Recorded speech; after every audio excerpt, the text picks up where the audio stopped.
Toward theorem 4 में आपके पास two triangles की बात हो रही है। तो यहाँ पे आपके पास स्टेटमेंट है, in any correspondence of two triangles if two sides and included angle of one triangle are congruent to the corresponding sides and included angle of other, the two triangles are congruent. तो यहाँ पे to commerce हैं, तो जितने भी commerce में आपके पास स्टेटमेंट होती हैं वो आपके पास गिवन पार्ट होते हैं और जो लास्ट वन पार्ट होती है उसमें प्रूफ करना होते हैं।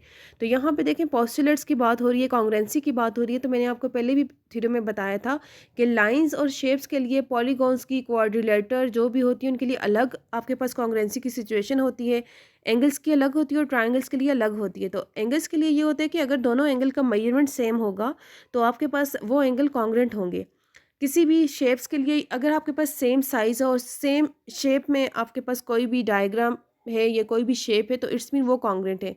ट्राइंगल के लिए आपके पास टू टाइप्स ऑफ सिचुएशन है, एक आपके पास होती है साइड साइड साइड पोस्टुलेट, दूसरा होता है side angle side postulate. Side side side postulate के लिए ये होती है कि अगर दोनों ट्राइंगल की तीनों साइड आपके पास जो हैं वो आपस में इक्वल हैं, ठीक है, तो इट्स मीन कि वो आपके पास जो है दोनों ट्राइंगल्स कॉन्ग्रुएंट हैं। अब यहाँ पे बात हो रही है कि if two sides and included angle of one triangle, के अगर दो साइड और एक एंगल एक ट्राइंगल का जो है वो कॉन्ग्रुएंट होगा जो दूसरी ट्राइंगल्स की टू साइड्स और वन एंगल के इक्वल, इट्स मीन कि दोनों ट्राइंगल्स कॉन्ग्रुएंट हैं। तो ये तो है ही आपके पास पोस्टुलेट है। तो यहाँ पे देखें ये गिवन भी है कि ए बी, जो साइड ए बी है वो इक्वल है साइड डी ई के, और एंगल ए आपके पास इक्वल है एंगल डी के इक्वल, और एंगल ए सी आपके पास इक्वल है एंगल डी एफ के इक्वल। तो ये आपके पास पोस्टुलेट होते हैं और पोस्टुलेट हमारे पास ऐसी स्टेटमेंट होती हैं जिसको हम लोग ट्रू एक्सेप्ट करते हैं विदाउट एनी प्रूफ। तो यहाँ पे किसी किस्म का भी कोई प्रूफ नहीं होगा। तो जब भी किसी भी ट्राइंगल में अगर तीनों साइड इक्वल होंगी तो वो आपस में कॉन्ग्रुएंट होंगी, इसको भी हम लोग विदाउट प्रूफ एक्सेप्ट करेंगे। तो यहाँ पे तो बात ही साइड एंगल साइड पोस्टुलेट की बात की हुई है कि दो अगर साइड आपके पास इक्वल है, वो अगर एक एंगल इक्वल होगा, दो साइड और एक इक्वल, तो वो पोस्टुलेट आ जाएगा साइड एंगल साइड पोस्टुलेट। तो यहाँ पे आप लोग जस्ट इन डायग्राम्स के बाद आप लोग लास्ट में स्टेटमेंट लिखोगे, this statement is generally accepted as a postulate.